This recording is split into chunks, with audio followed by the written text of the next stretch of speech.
जब हम रिफॉर्म्स की बात करते हैं तो एक एसआईआर के बारे में पिछले 4 महीने में देश में एक वातावरण बनाने का प्रयास हुआ कि जैसे बहुत बड़ी धांधली हो रही है।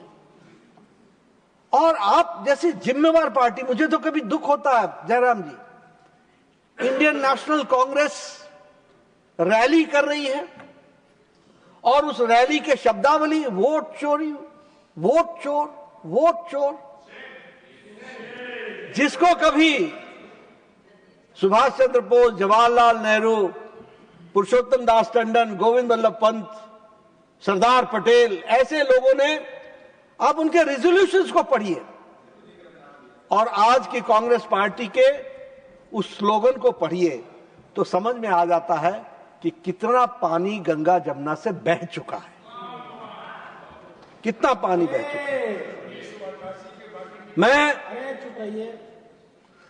संवैधानिक संस्थाओं के बारे में जब चर्चा करता हूं तो मैं स्पष्ट रूप में बताना चाहता हूं कि इलेक्शन कमीशन की फॉर्मेशन आर्टिकल 324 के तहत हुई और यह संवैधानिक संस्था, इसको इलेक्शन के लिए पावर दिया गया कि यह इलेक्टोरल प्रोसेस को पूरा करे, वोटर का डेफिनेशन तय करे और वोटर लिस्ट को प्रिपेयर करे और समय समय पर वोटर लिस्ट को दुरुस्त करे। यह इलेक्शन कमीशन को पावर दिया गया है।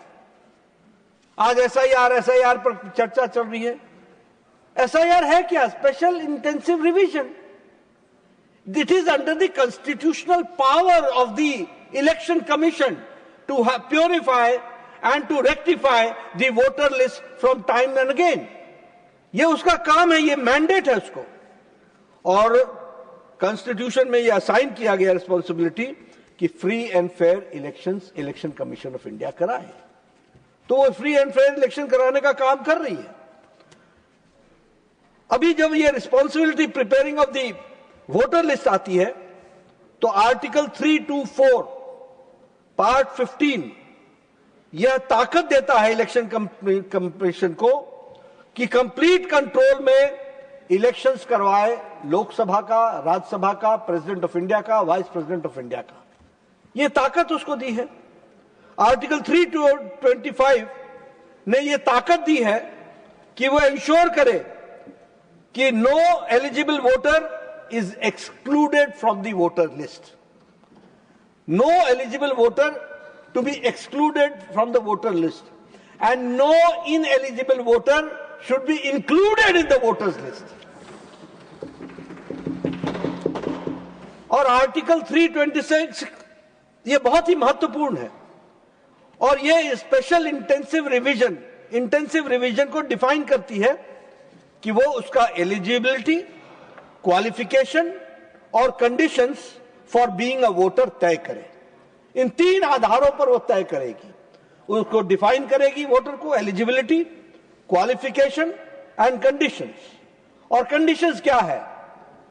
अब ध्यान से सुनिएगा। कंडीशन सबसे पहला है ही और she should be the citizen of India, Republic of India.